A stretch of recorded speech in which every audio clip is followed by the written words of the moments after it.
এই স্বাধীনতাই কি আমরা চেয়েছিলাম? আমরা কি এই জন্যই যুদ্ধ করেছিলাম? ভাই লজ্জা লাগে না আপনাদের? লজ্জা নাই? আসসালামু আলাইকুম, আমি জুনায়েদ আহমদ। আমি মোহাম্মদ নাইম হোসেন।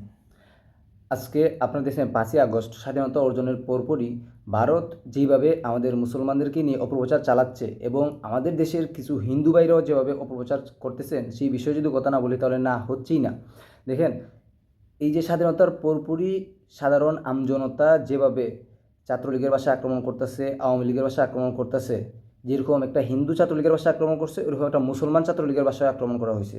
শুধু সে হিন্দু এই কারণে তার বাসায় যে আক্রমণ করা হয়েছে এমনটা কিন্তু না। কিন্তু আপনারা এমনভাবে প্রচার করতেছেন যে শুধুমাত্র সে হিন্দু এই কারণে তার বাসায় আক্রমণ করা হয়েছে। এখানে যে সে এর আগে কত অত্যাচার নির্যাতন করছে সেই কারণে মানুষ তার বাসায় আক্রমণ করছে। শুধু হিন্দু না, মুসলমানের বাসায় আক্রমণ করা হয়েছে। হিন্দু ভাইরা শুধু হিন্দুদেরটাই আপনারা শেয়ার করতেছেন, শেয়ার দিয়ে বলতেছেন যে আপনারা হিন্দু হওয়ার কারণে আক্রমণ করছে, বৈষম্যের শিকার হচ্ছেন আপনারা। আপনারা মূলত কী চান ভাই? না, এই যে আপনাদের মন্দির পাহারা দিতেছে, আপনারা কি বলছেন? যে টেরোরিস্ট বলতেছেন, যে টেরোরিস্টরা অকুপাইড করছে। কি করছে? যে আপনাদের মন্দির যে কুকিগত করছে, আপনাদের মন্দির ওদের ইয়েতে নিয়ে নিছে।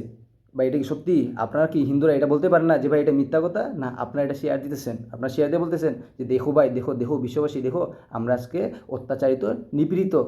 হাসিনাই আমাদের জন্য ভালো ছিল, ওর কাছে আমরা স্বাধীন ছিলাম। তারপর দেখেন আপনারা ভারতের মিডিয়াতে কি প্রচার করছে, এখানে আগুন দেওয়া হচ্ছে মূলত মাশরাফি মুর্তজার বাসায়, ঠিক আছে? আর ভারত সেটা প্রচার করছে আপনার, এটা নাকি লিটন দাসের বাসায় আগুন দেওয়া হচ্ছে। এটা নাকি ও হিন্দু কারণে, এই কারণে নাকি ওর বাসায় আগুন দেওয়া হচ্ছে। দেখেন কত বড় একটা একটা গুজব ছড়ানো হচ্ছে, ঠিক আছে? এ বিষয়ে কি আপনারা কিছু বলছেন? কিছুই বলেন না। এগুলো আপনারা শেয়ার দিয়ে বলতেছেন কি হায় হায় আমাদের বাসা বাড়িতে আগুন দিচ্ছে মুসলমানেরা, মুসলমানেরা আক্রমণ করতেছে। এটা কি ঠিক হচ্ছে ভাই? আপনাদের এটা ঠিক হচ্ছে না। তারপর আসেন ভাই, এই যে আজকে দেখলাম একজনের প্লে কার্ড নিয়ে দাঁড়াইছে, এই দেশে হিন্দু হিসাবে জন্ম নেয় আজন্ম পাপ। কারণ কি? ছোট্ট একটা মেয়েকে তাদের মধ্যে হত্যা করা হয়েছে, ওই যে হেলিকপ্টারের গুলিবিদ্ধ মাধ্যমে হয়েছিল গুলিবিদ্ধ মূলত। হয়েছে। সে কি শুধুমাত্র হিন্দু এই কারণে আক্রমণ করা হয়েছে তার উপর? কে আক্রমণ করছে ভাই? আপনাদের বন্ধু আওয়ামী লীগ। ভালো করে চিনে রাখেন ওদেরকে। না, কিন্তু আমরা মুসলমানরা আপনাদের উপর কখনো অত্যাচার করিও না, করবও না, ভবিষ্যতে করব না। আপনারা এই দেশে নিরাপদ, আপনাদেরকে আমরা যথেষ্ট সম্মান করি। আয়নাগর, তারপর যে ডিবি অফিস থেকে যেই পরিমাণ মুসলমানদের বাহির করা হয়েছে, প্র্যাকটিসিং মুসলমান, ওরা দেশকে ভালোবাসতো, ওরা ওরা শুধুমাত্র মুসলিম, ওরা প্র্যাকটিস করতো, এই কারণে ওদেরকে আক্রমণ করা হয়েছে। ওদেরকে নিয়ে কী পরিমাণ নির্যাতন করা হয়েছে এই বিষয়ে আপনারা বলছেন। কজন হিন্দু ভাইরা এখান থেকে বাহির করা হয়েছে আপনারা দেখাইতে পারবেন?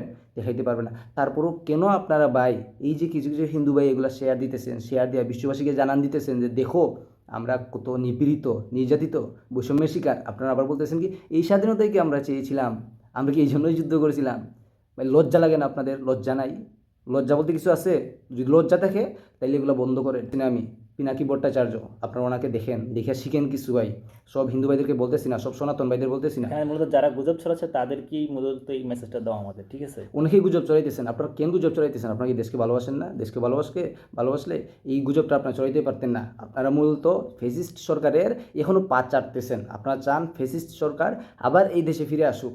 আপনারা সুবিধাভোগী। যারা আপনারা মূলত এই গুজবটা ছড়াচ্ছেন তারা মূলত আমাদের এই স্বাধীনতার বিপক্ষে, আমি মনে করি, ঠিক আছে? দেখেন, মুসলমানরা আপনাদের শত্রু না। আর এখানে আমাদের মুসলিমরা কখনো, আমাদের ধর্ম যেটা আর কি, ঠিক আছে, এটা কখনো হিন্দুদের উপর নিপীড়িত করবো এরকম শিক্ষা আমাদের কোনোদিনই দেয় না। মূলত আপনাদেরকে সম্মান করা, সেটা আমাদের ধর্ম শিখাইছে, ঠিক আছে? আপনাদের দেবতাকে গালি দেওয়া, এটা আমাদের কখনো শিক্ষা দেয় না।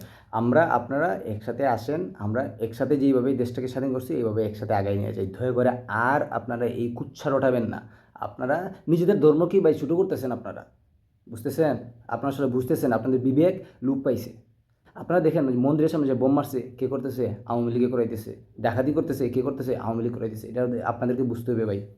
আর আপনারা হিন্দু ভাই যারা আছেন আজকে সবাই একসাথে হয়েছেন, একসাথে হইয়া আপনাদের উচিত ছিল একটা বিবৃতি দেয়া যে বিশ্ববাসী দেখো আমরা আসলে নিপীড়িত হইতেছি না। এটা আপনাদের উচিত ছিল।